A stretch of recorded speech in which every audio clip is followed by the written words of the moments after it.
Hey everyone, my name is Shane McNally. I'm the marketing specialist with R3 Continuum, and I'll be helping moderate today's webinar. Today's webinar is titled Proactive Workplace Violence Prevention, a new look at the behavioral health side of workplace safety. This style of webinar today is Ask the Expert, so two of R3 Continuum's experts will be answering questions that were submitted by the audience during registration.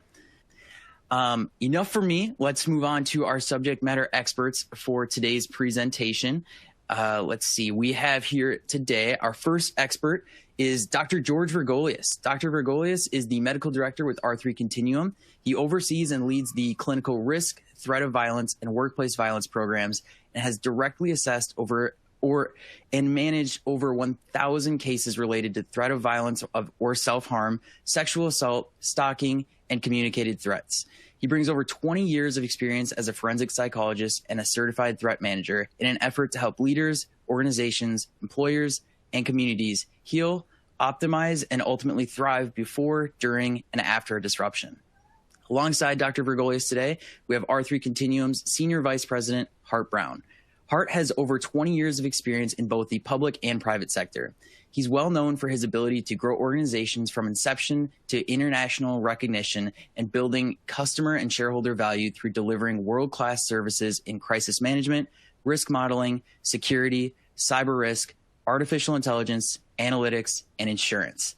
Thank you both for being here today. So I'm sure, the background of these two, we could go on for days, but we only have an hour. So we'll hop right into this presentation. So Hart, we'll start with you here. And the first question, are you seeing any demographic trends beyond gender regarding workplace violence? So great to be with everybody today. Shane, thank you for the introduction and for the question, and looking forward to the discussion as we go through the presentation. So it's a good question. From a purely analytical perspective, when we look across the space, and I always try and do this when someone mentions, and I don't know the intent, but when someone mentions workplace violence, I want to separate out violence from an aggressive perspective or maybe even assault perspective in the workplace from a shooting. And the reason I say that is those terms have a tendency to get lumped together and can potentially get confusing even from an analytical perspective.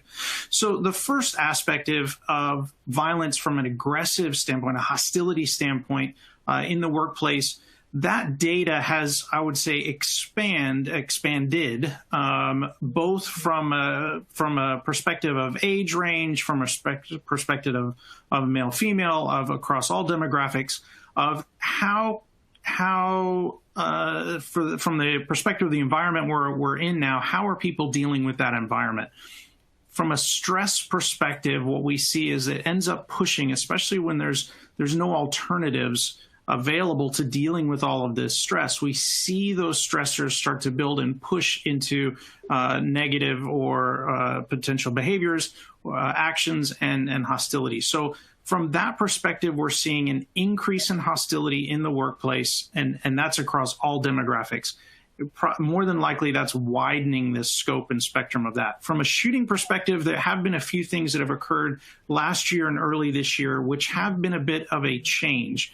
And so some of those, one, we're seeing a slightly older, from an age perspective, we're seeing the data skewed to a higher or older individual, likely in their 50s. We're seeing more and more of those types of events. Now, there's a few potential reasons for that. One, schools have been potentially closed or virtual school type of environments where we might see younger individuals engage in this type of activity. But we are seeing a slightly older demographic involved in the actual type of shooting events. We're also seeing things like less body armor being used than we have in the past. So, and we can talk about different kinds of violence. Dr. Vergolias may be talking about different kinds of violence, but that leads you into, was this really premeditated or was this not? Was this person going through an elaborate process of planning or not? We're seeing more of the events occur on a Saturday. Now, that's, again, somewhat interesting simply because when you look across the past 18 months or so, many workplaces have not been available for individuals to go in. So we're seeing more weekend events than we would see normally weekday events. We're also seeing events from 6 to 12 p.m.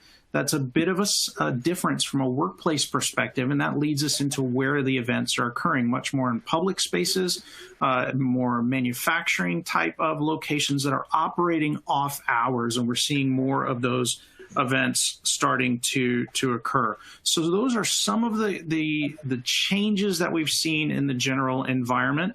The question is, are those changes just transitory based on where we are today, or are they permanent? And what I would suggest is, based on the previous trends, is these are likely to continue for the next few years, sort of that older demographic being involved, and potentially weekends and after hours or later in the day. Interesting. It's very interesting that these things change as the world changes. And I mean, it makes sense, but it is just interesting to hear that. So thank you for that. Moving on to another question here, and we'll go to Dr. Vergolias for this one. Some employees are getting angry and agitated about having to wear a face mask in the workplace. What are your suggestions to best handle these types of sensitive situations? Yeah, thank you, Shane. This is, many of us are familiar, probably all of us are familiar at some level with this. This has been going on now since kind of the onset of the pandemic. What I think we're dealing with now is we're still seeing with different areas going back to mask mandates. Some are not. Some are very regionalized or localized. There's even more inconsistency and confusion. And that lends to more room for people to argue over whether I should or I shouldn't, which leads to more touch points of potential conflict. So a few things I'd like to suggest around this, and this was useful a year ago, it's even more useful now. And the first thing is, there's a few core things to keep in mind. One is respect personal space, right? When we're having some kind of disagreement verbally and you get up in somebody's personal space, it actually really ups the ante, it ups the emotional charge of the situation, and you want to be very, very respectful of that. The other is, remember that the mechanism, the tool, if you will, that you use to de-escalate somebody, it's your personality. It's your thoughts, your feelings, your body posture, your tone of voice. And so when you are not calm, if you're getting agitated or overly fearful or controlled by fear or anxiety, that's going to come off in your interaction. And that could make the other people or the other person or the other people even more fearful or anxious as well. So it's very important to stay calm and stay focused on whatever resolution you're looking for. We often talk about establishing verbal contact. Keep your interactions short and simple. You don't want to get into lectures with people that will tune them out. It's okay to agree to disagree, right? Some people in our life, you can't do that. But if this is an interaction at a grocery store, who cares what the person thinks, provided you can amicably walk away, right? And then at some point, you need to set clear boundaries as well to what your physical boundaries might be in your space. And that's okay to say, hey, I don't like you coming into my space, and I'm sure you won't like me coming into yours. There's a few other very specific techniques I want to throw out that I think are very, very, very useful. Almost useful every time if you employ them well. And the first is, argue with the argument, don't argue with the person.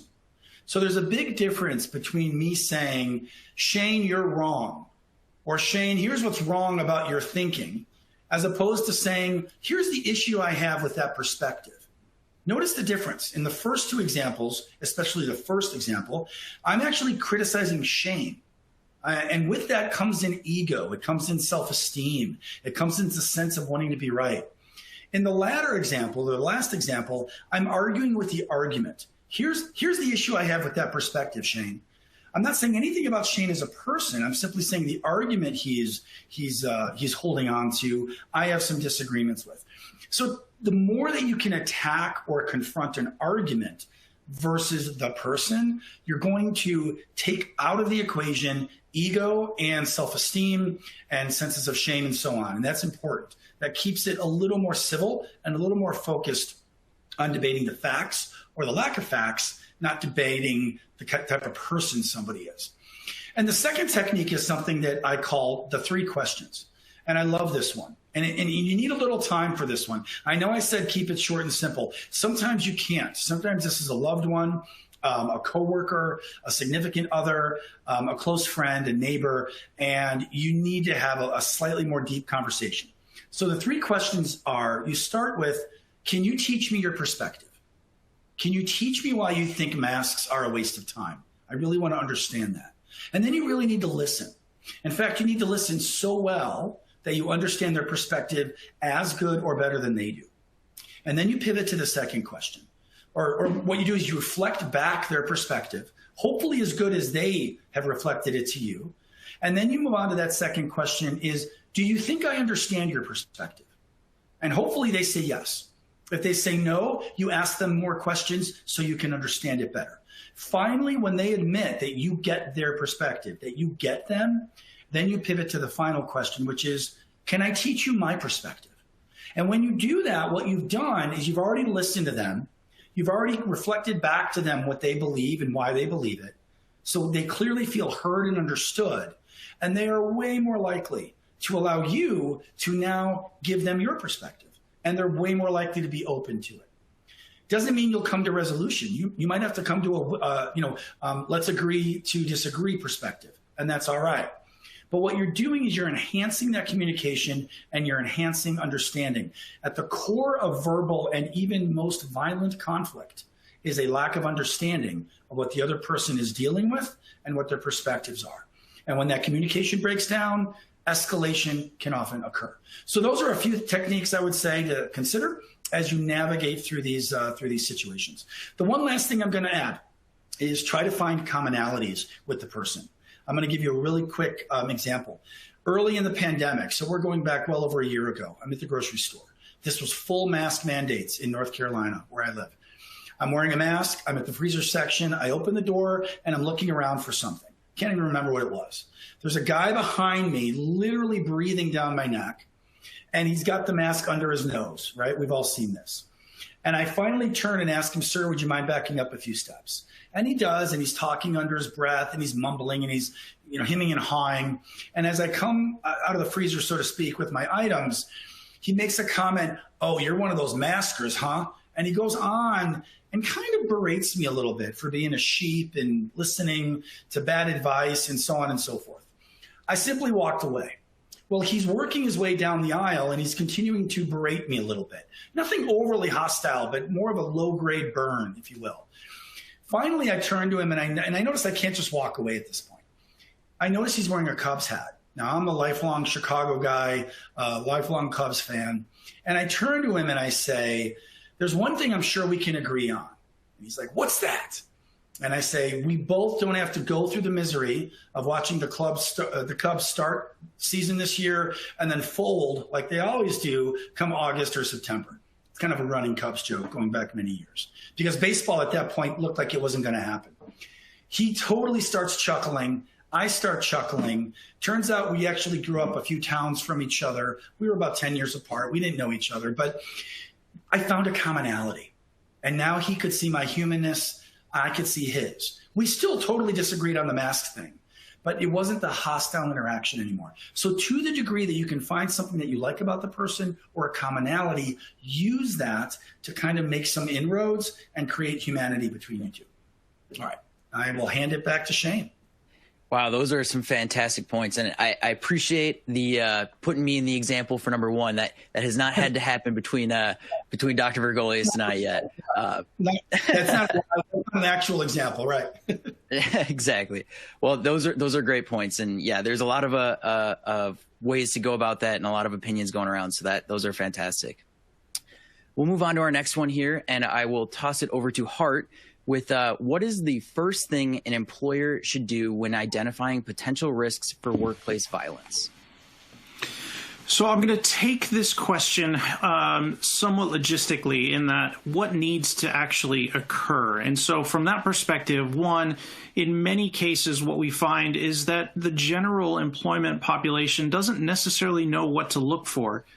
That's not all bad necessarily, but it is better if we can at least provide some guidance as to what other employees should be looking for. If you see these kinds of things, then you should let us know. Now, the next question is, what does that mean, let us know? And what you find is, again, many organizations don't necessarily have any kind of a system or anything in place for an employee to notify the organization that they feel something may not be 100% right, that they have a bit of a concern.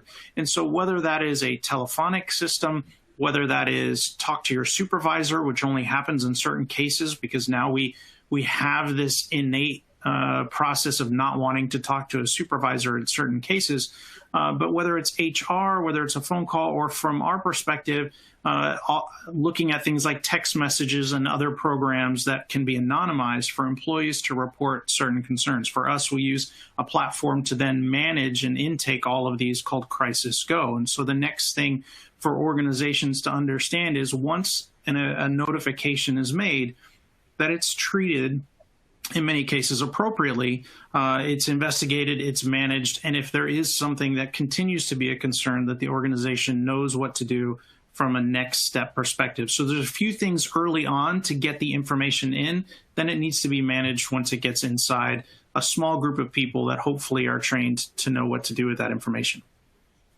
All right, fantastic. That's there's a lot going on with that question. And I appreciate that answer.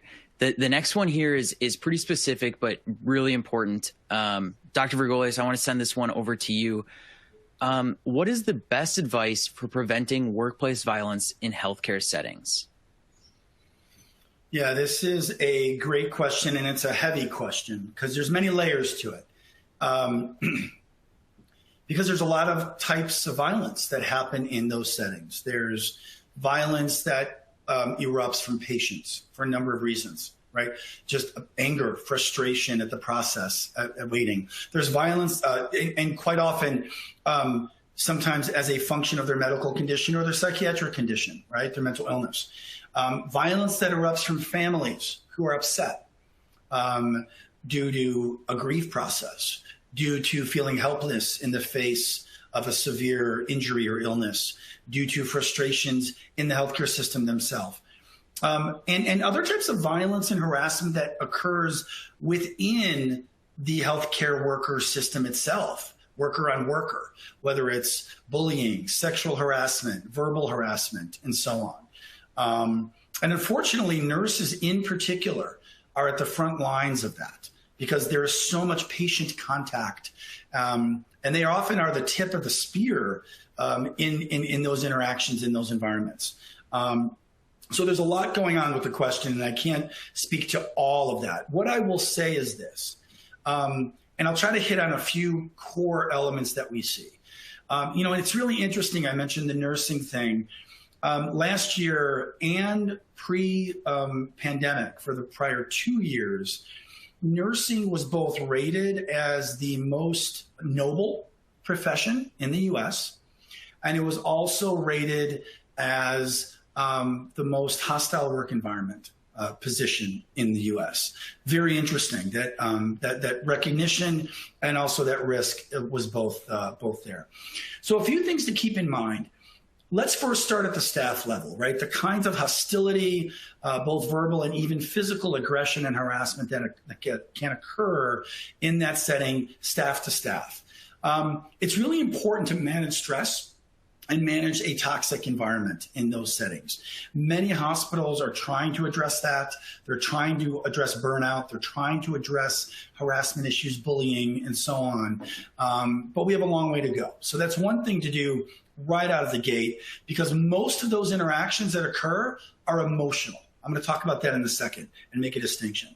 The second is, particularly with staff, but also with family and patients, manage fears and anxieties. And second, bedside manner goes a long way. People get frustrated and angry and violent often, not because that's their intention or that's what they woke up and wrote in their diary that they planned, right, for the day. They didn't write that in their planner at 7 a.m. It's in the moment because they're feeling emotional. That emotionality overtakes their other controls, and they lash out verbally and in some cases even physically. Definitely that's one issue. The other issue is, in the case that this is a function of a mental illness or a substance abuse issue or another medical condition, to the extent that these health systems can triage patients and offer caring, fast assessments and screening to get them to the right level of care, whether it's internal or external, the sooner you can do that, the more likely you're going to mitigate outbursts from patients or family members.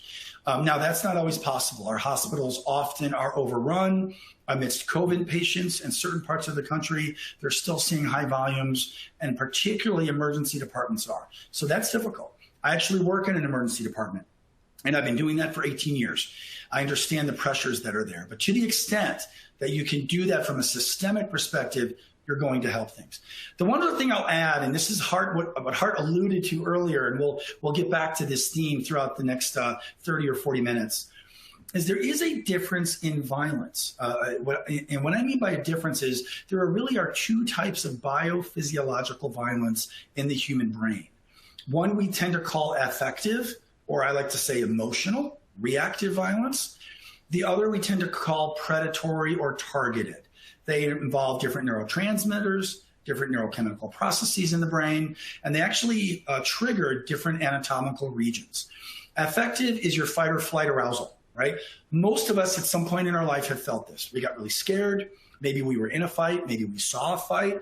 Maybe we were in a situation where we felt our life was threatened, and that cortical and adrenaline arousal kicked in, and we were in a fight or flight kind of emotional state and mental state. Almost all the violence we will ever deal with is going to be that, right? Whether it's a fight at a tailgate, a fight at a Little League game, a fight over Thanksgiving dinner that led from a political argument, those all tend to be emotional, reactive types of aggression. The alternative, or the different one, is predatory. And the poster child, if you will, to use a bad metaphor, would be your active shooter or your mass shooter, who has a predatory trajectory of violence. It's planned, it's forethought, and the action itself is a lot more cognitive, calm, and controlled, almost eerily so. You can see this type of violence in healthcare settings, but the overwhelming majority of violence that occurs, it is emotional, it is eruptive, reactive, and heightened with affect. And so to the degree that we can calm people down, create an orderly process, give them information so their anxieties and fears are kept under control, we are going to help keep that violent reaction sub-threshold, kind of below the surface, so it doesn't erupt into physical aggression. So that's at a high level, that's something to consider, particularly in healthcare settings. And I will hand it back to you, Shane. Thank you.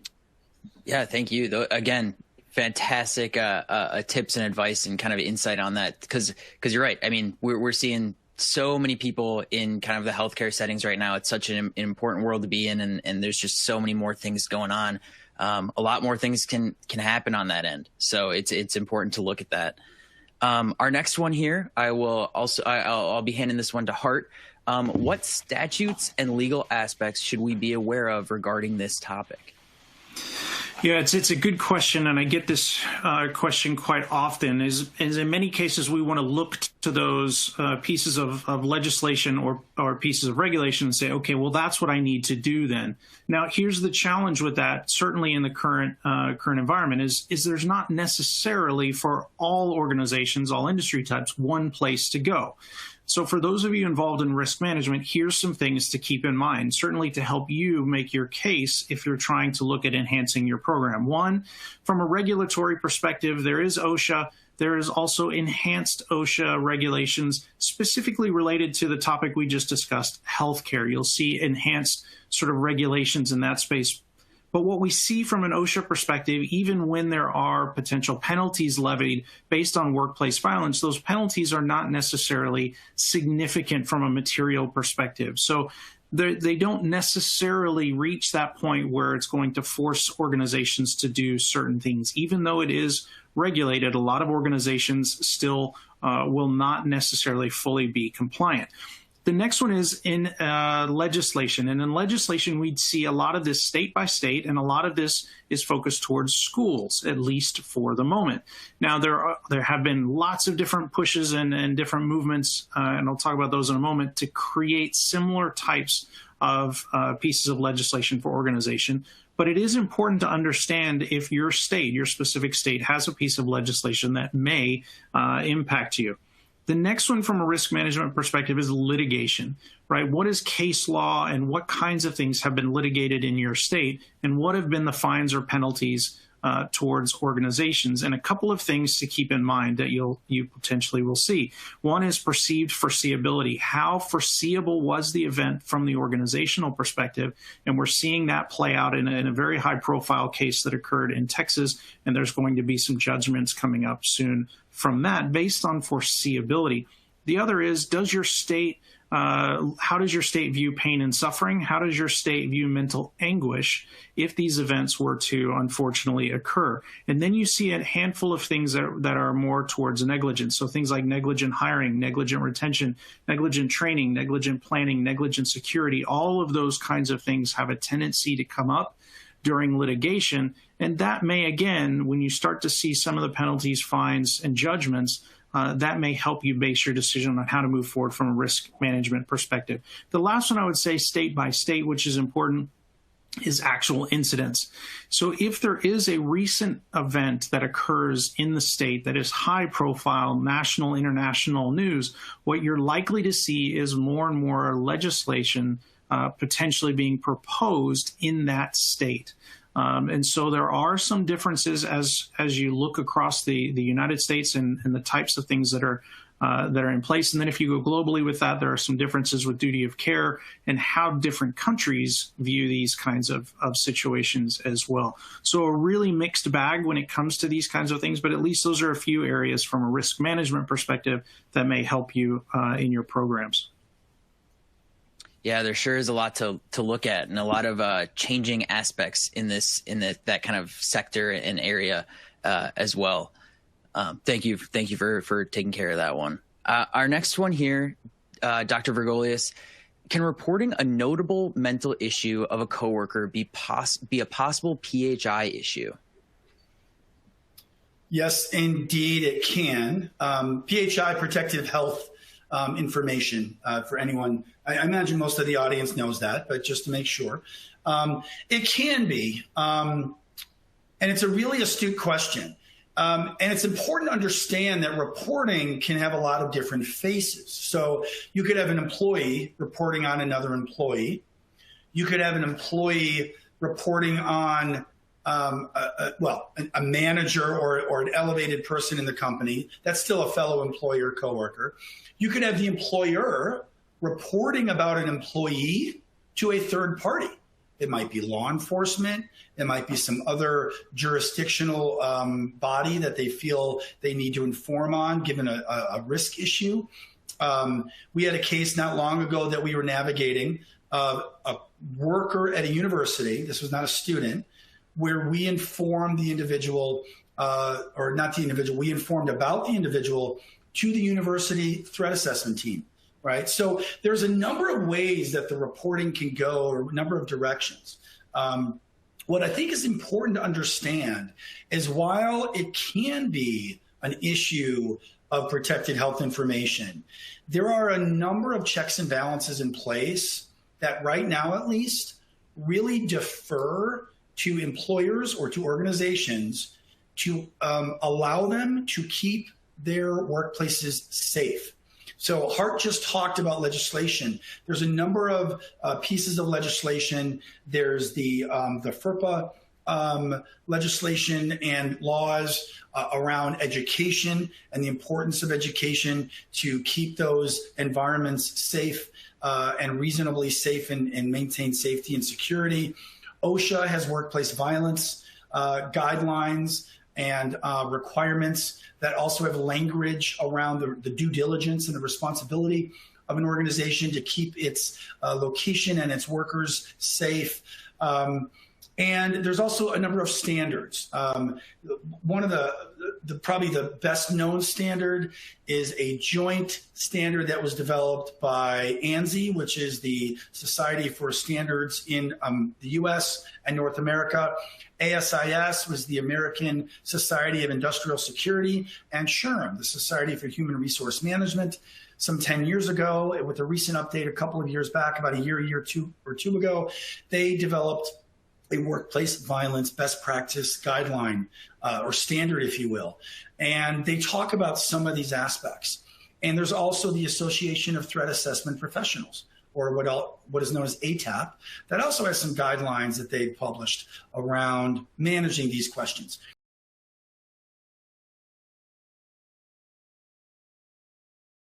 These guidelines, but the key takeaway is most jurisdictions, most courts, most case law recognize that a workplace has a right to keep its location, its physical site, and of course, its most important asset, its workers, its humans, employees. It has a right to keep its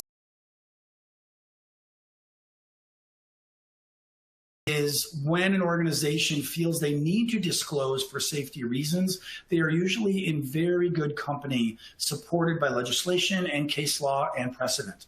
Now, that all said, for those of you that have access to legal counsel, if you are considering reporting about somebody, it's important that you maybe seek a legal input.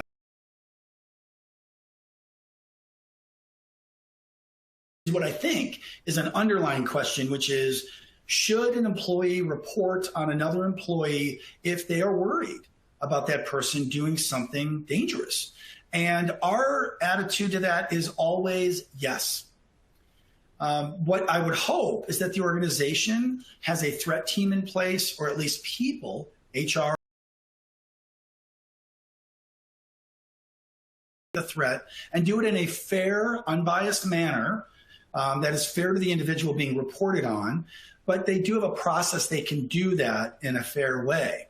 What we don't want to see is somebody has a concern. So I'm going to use Shane again. I have a concern about Shane. He's acting more erratic. He's posting threatening things online. He's telling threatening things to me about him to get fired. And 3 weeks later, Shane brings a gun into the workplace. And what we've seen at R3, because not only do we deal with threats on the front end, we deal with tragic events on the back end with grief counseling and disruptive event counseling. And what we see time and again after man-made violent acts, people come forward and say, I knew something was wrong with this guy, and I wish I would have said something.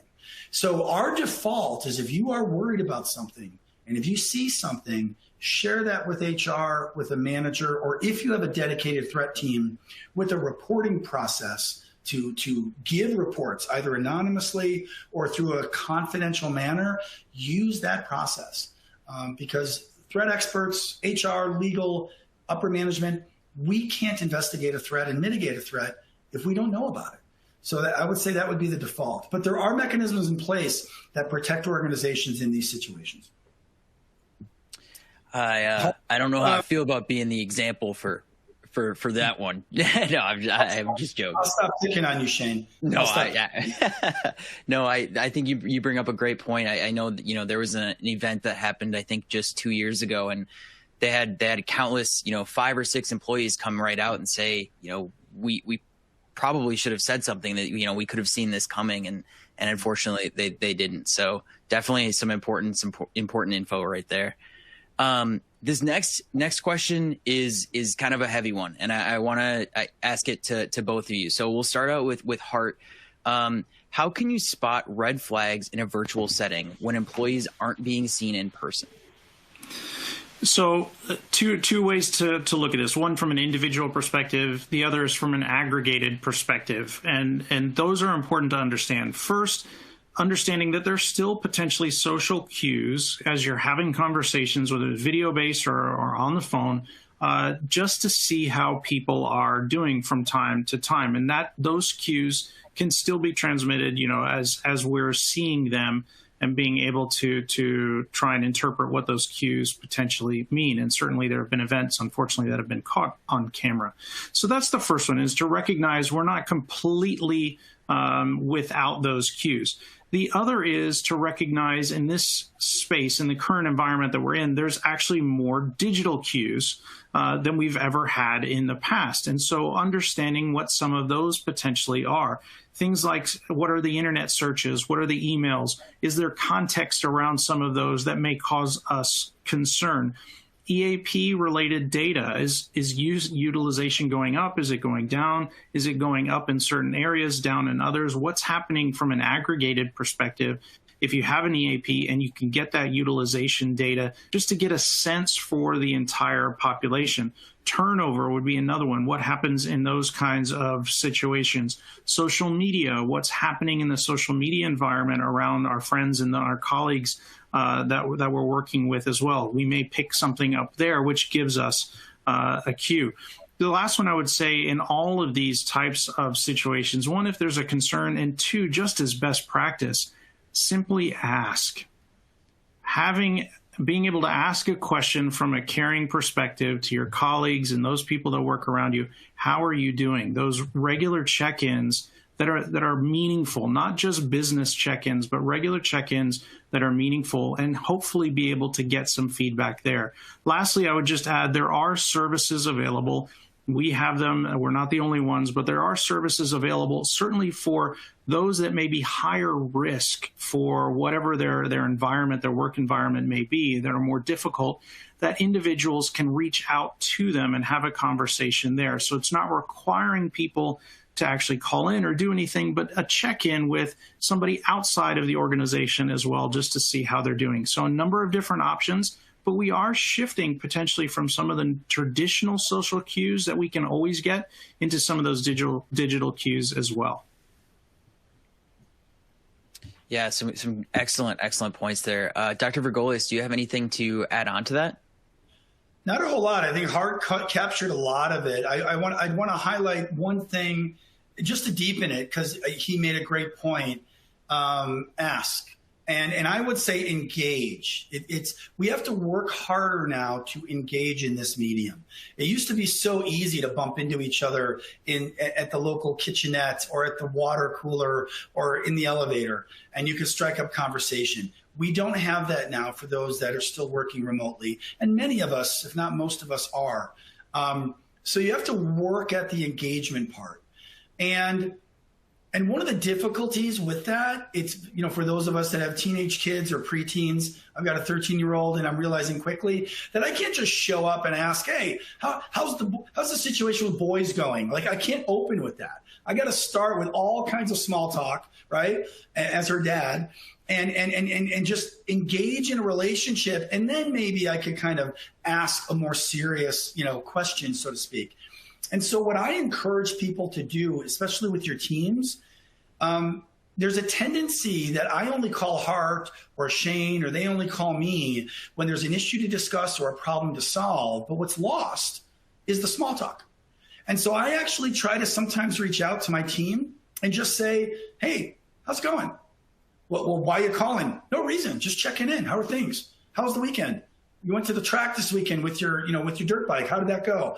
Just have small talk, right? As you have a little more of that, you're creating an environment by which the person feels a little more open with you. And then when the time comes that you have to do what Hart said and ask a more direct question, it doesn't seem so unnatural. So that's one thing I would say. The other thing you can look for is, even in this digital environment and this virtual environment, there can still be some behavioral cues. Now, it's very difficult, or let me say it this way. It's very easy, even for me, to get on a 1-hour presentation right now and hold it together. Whereas if you saw me for 8 hours in an office, that would be more difficult, right? Without seeing some cracks in the foundation, if you will. But what you still can look for are things like, has there been a sudden change in my environment, right? Like right now, if you look behind me, my office is okay lit. It's not too messy. But let's say you see it this way for a month, clothes strewn all over the place, and it's just a hot mess. That is a change. And back to what Hart said, there's nothing wrong with saying, hey, George, I noticed, no offense, and I'm not judging, but I noticed that your office looks a lot more messy lately, and that's not like you, man. just checking in. Are you doing okay? I'm just concerned. What's going on? There's a way you can ask that in a disarming way. Behavioral clues you might be able to pick up in someone's environment, even through the virtual interface. And then I just want to double down on what Hart said, the social media part, the other digital cues really are critical in terms of trying to understand, because as much as I can hold it together for an hour talking to you all right now, ironically, what most of us,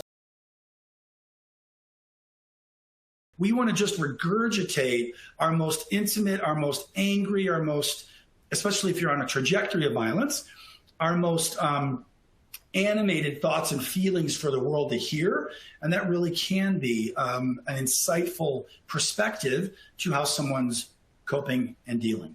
So again, a lot of that's a reiteration of what Hart said, but I think it's worthy of digging in.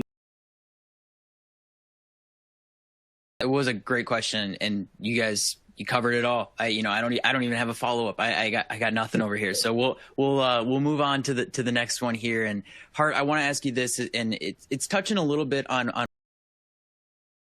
more towards employers. So how should employers advise employees to report an issue with an employee? Is it a 1 strike, 2 strike, 3 strike, then report the issue? Or should it be more immediate? And what is that threshold that would deem it an immediate red flag?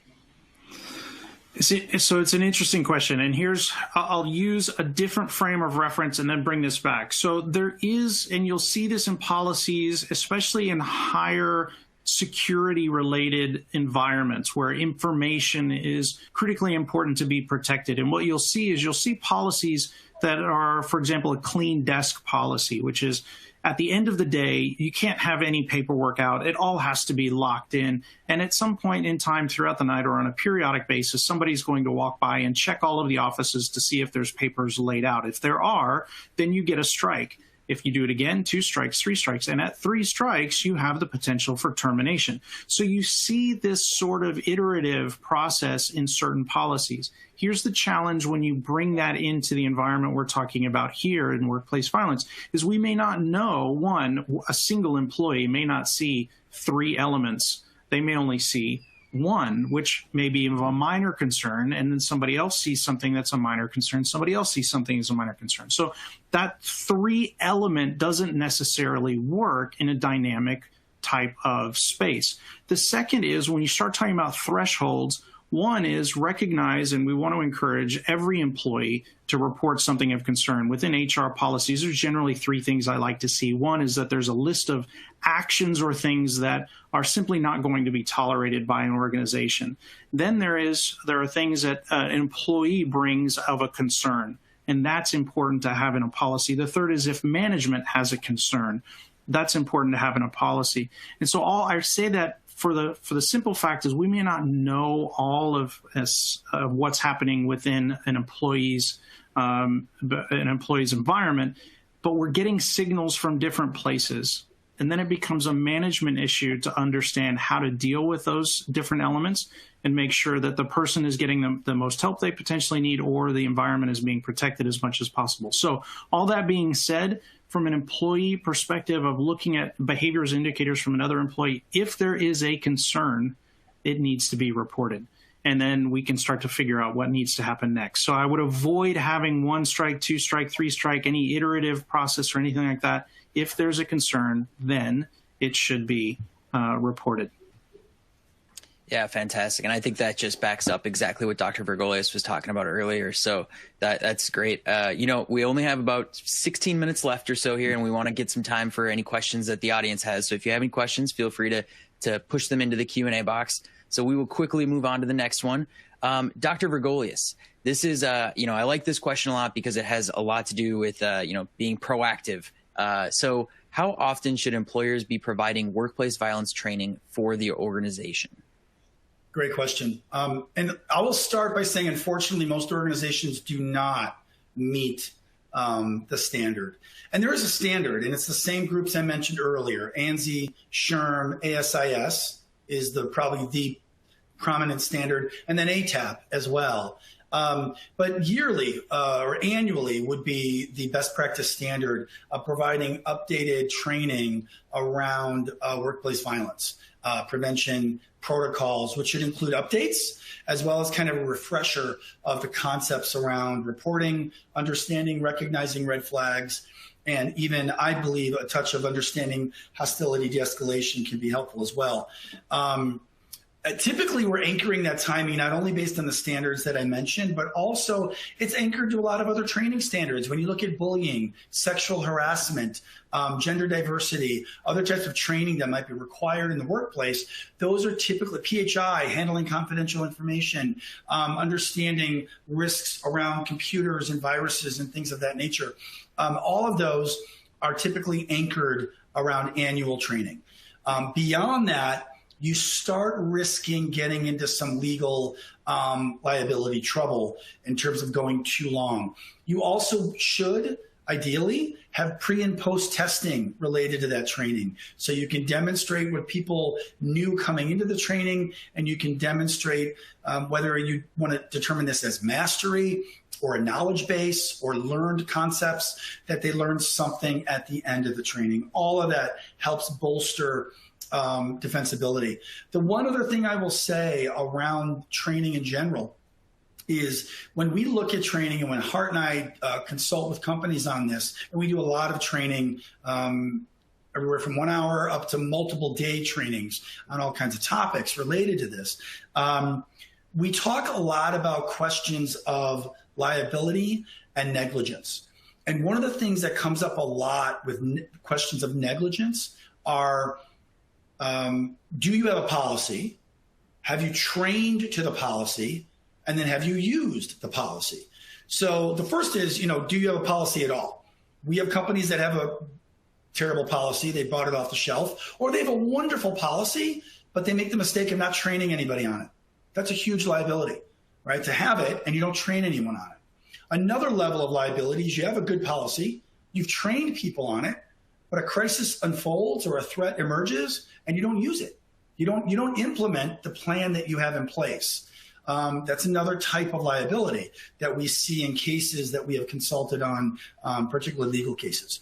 So if you want to have a good policy that is informed at some level by expertise, you want to train your people to that policy at whatever appropriate level they might be. We often will do trainings at a front level. Then we'll have another training for managers or supervisors. And then we might have another more higher level intense training for a dedicated threat team at the organization. And then the key is when a crisis hits, you need to execute on the policy and the plan and use it. So keep those things in mind because it's not just about training. It's training needs to be a lived thing that is implemented when you need it. And that's a key concept that unfortunately sometimes is missed. So I will pass this back to you, Shane. Great question. Yeah. Thank you. Well, yeah, thank you to whoever, put this question in. This really was a really good question. And thank you for taking that one, Dr. Vergolias. And the next one, I think it plays really well into it. And I know we're running down to about the 12-minute mark or so here, but I do want to get both of your perspectives again on this one. So we'll start with Hart. How has workplace violence or violence in general changed since COVID-19 and remote working began? Yeah, I'll give you three sort of signals, and one I'll start off by saying it is more difficult of an environment to manage right now. The first signal, which I think is important, is that we have been under a significant stress, uncertainty, change as it relates to COVID, and that has a tendency, again, to become compounding and create problems with individuals that might otherwise not have been aggressive are now becoming aggressive and hostile. A lot of different things that have happened in the space, to include polarization, that have increased that level or the potential for organizations to become, or for individuals to become hostile. That's the first signal. The second signal is, based on what we've already discussed today, things have become a bit more complex in the digital type of environment. We're not getting the interactions we typically would get beforehand. So we may not get all of the indications that somebody may be on the pathway to become violent. So again, that makes it a little more complicated. We have to do a little bit more work from a threat management perspective. And that complexity, even our threat management cases that have come to us, have really shown through. We've had some really complicated cases come in lately. The third signal, and this one is early on, so this is not necessarily something that is going to happen. It may happen for some organizations. It may not happen for other organizations. But the idea of corporate family, I have my family at home and I have my work family. That was really prevalent early on in the COVID timeframe. We were all trying to help each other, and you had this real sense potentially of family. Now that we're 18 months, 2 years down the line, there's a number of different research individuals that are looking at, is the idea of corporate family still even viable? And what you do is if you peel that back and say, okay, individuals are working for an organization simply because their ideals aligned or for monetary gain, whatever it is, simply because of that and not because of this family atmosphere. Do you have now the potential, if somebody wants to become violent, they now may act out more so against those individuals that they work with day to day because they're not considered family anymore. And that's part of this remote idea. This is the number of different things that are coming in there. But this idea of corporate family, if that moves away, you may see this idea of retribution and kinds of things come back because they don't see the people they work with as friends, colleagues, or family members. So some interesting things, but all of this leads to a more complex environment. Yeah, most definitely. And so, Dr. Vergolias, do you have anything to add onto this? And I guess, maybe you do, but before you do, just one question is, do you think that kind of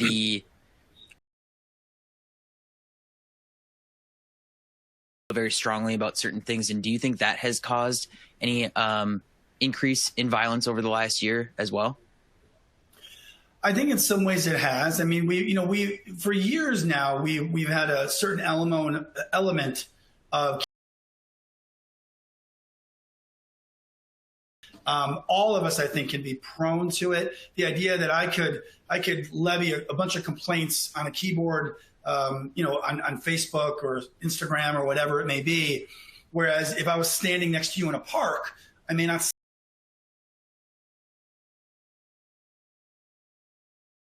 Forced to go into our homes essentially, and then you eroded all the interactions during which I call it, we get soft emotional strokes, right? In other words, you go to the grocery store and you go on Sunday morning or you go after church and you tend to run into the same people and you're not even best friends with them. You just know them and you have a little joke, right? Or you say hi, or you have little greetings, and whether it's church or faith-based groups or little league games or going to the local pub for darts, whatever, that eroded.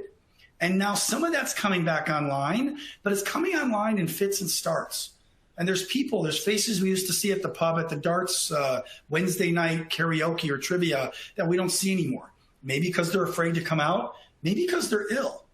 And in some cases, maybe because they're no longer with us. And that social erosion creates a lot, it pulls positive interactions away from us on the one hand, but what it also does, it emboldens our sense that we can resolve conflict from afar. And when you do that, and you lack the physical presence of a person, it becomes a different dynamic. And so I think there is a risk of that to what you're saying, Shane. Is there's more, it loosens the boundaries of civility, where being in person, it kind of requires a certain civility. And then there's also a stake in place that if you and I are having words at a park, you could physically punch me, right? Or push me, right? Whereas you can't do that online. So not that you would do that, but all of that it erodes kind of a social fabric that all of us have been used to living under for most of our adult life. And almost overnight, it eroded that and took that away. And now we're trying to navigate getting back to that. So I think it's a good question. That would be my only add prior to opening this up to any other additional comments or questions that the audience has. All right, fantastic. And I'm glad that you kind of addressed that. I didn't mean to take over that question, but I felt like it did kind of work pretty well into it. So with that, we will move on to questions. We have a few into the inbox already. The first one for you, and George, I want to ask you this one. suggestions on how to get leadership to understand the necessity to support and enhance training, threat processes, etc. In an organization that has done this for over 25 years, have greatly decreased incidents from escalating, but now the leadership does not understand to continue to be an area to stay focused on and support. So I think, how do you convince your leaders to, continue supporting this and and utilizing that training? So, great question. And it's tough. I think when it comes, my experience with leadership is convincing them. You've got to convince them on the ROI, right? Now, I'd like to start with the ROI as the human factor. Again, I always say employees, the humans are the biggest asset of a company. But if you can put that into some kind of numbers around decreased incidents, decreased cost to the organization, decreased burnout, decreased attrition of talent, right? What we know about younger generations, some of younger Gen X, certainly millennials, and certainly Gen Z, they want to be working for organizations that empower them, that help them feel comfortable and help them thrive. So organizations that do the kind of things that this question is asking is going to cater to that talent. So to the degree that you can put it into those terms, I think you're more likely to sell them on the value, not to mention the liability risk, right? One incident that goes bad, that results in a lawsuit, could undermine a number of companies, most companies. Certainly small to moderate sized businesses. So that's how I'd approach that. It's a really good question and a tough one at times to navigate. Yeah, definitely. And thank you for answering that. Yeah, like you said, it is a tough question. So appreciate that. Hart, here's one from you. And it came in a little earlier when you were talking about the hiring process.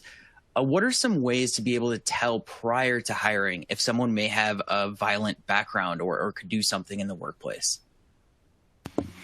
So as three quick elements to pay attention to. One, in the interview process, can you ask behavioral questions, behavioral leading questions that may give somebody an opportunity to say something that they may not have otherwise said? So putting them into a simulation or some sort of context as to how they manage that and get a sense for those kinds of things.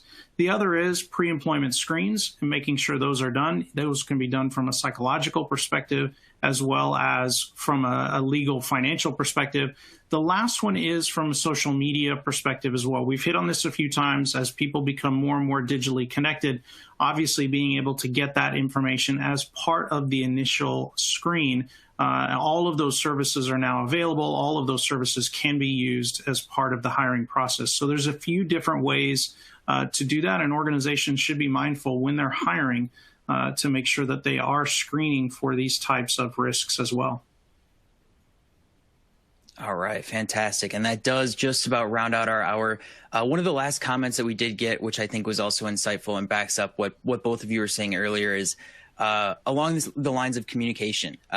Some managers only seem to call employees when it's negative, and it's good to change that and engage just to talk about how things are going. And I think that backs up what you two were saying earlier perfectly. So thank you all on behalf of Dr. Vergolias, Hart, and I for joining us today, and that will wrap it up. So have a great rest of your day, and we'll see you on the next one.